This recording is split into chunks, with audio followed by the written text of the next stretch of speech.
Hello everyone, my name is Harley Lewis, and as I'm sure it was the same for you all, Disney was a big part of my childhood, so I thought that learning about Disney was very interesting and writing Case Study 3 was very fun. Learning about the behind the scenes of the Walt Disney Company was very intriguing and very interesting to me. And just as any other company, the Walt Disney Company has to have a strong leader in place to ensure success. And it wasn't until Robert Iger took over that the Walt Disney Company found success. Under the rule of Michael Eisner as their CEO, Disney found great hardships.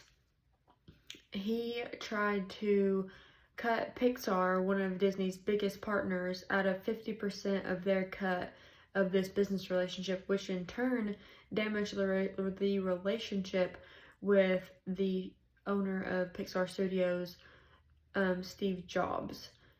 And Steve Jobs and Michael Eisner went at it, publicly for years, which you would think put the relationship out of reach. But when Robert Iger took over as CEO for Disney, he was able to repair this relationship and buy out Pixar, which made Steve Jobs the biggest shareholder in Disney, with Robert Iger number 2, I believe.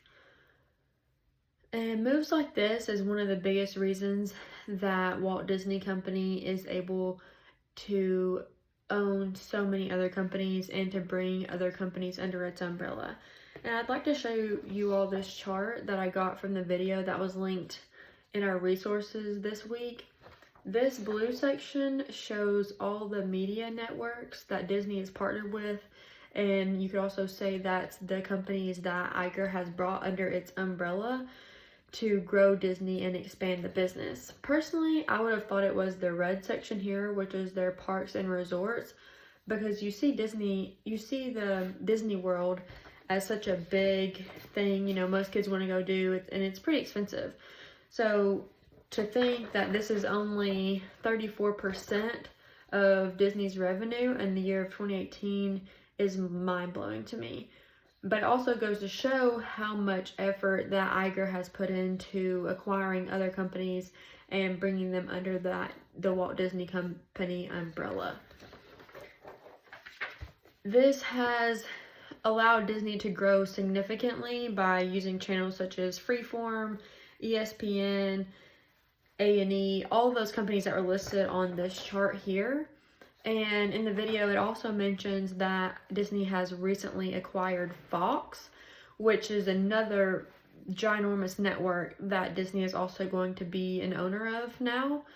So Iger has used, his strength and the Disney's brand value to acquire those companies, to expand the business and to expand its brand value. Also, Iger is a strong figure for the Walt Disney Company as the CEO, he also has a board of directors. It consists of 11 people with relevant experience that he can bounce ideas off of and choose the best decision for the future of the Walt Disney Company. The only thing I would suggest for Disney in the future would be to increase its advertisement. The world we live in now is so heavily reliant on technology. So Disney could benefit greatly from increasing its presence in the media by advertising not just new movies, but new products, new channels, maybe even, the acquirement of some of these places, so that way consumers know that Disney is associated with all those other networks that they enjoy using. So that's what I would suggest, because the world we live in now is so heavily reliant on technology that this could stir up the market and maybe open new channels for Disney Company as well. So I look forward to hearing everyone's discussions and everyone else's posts. Thank you guys for listening.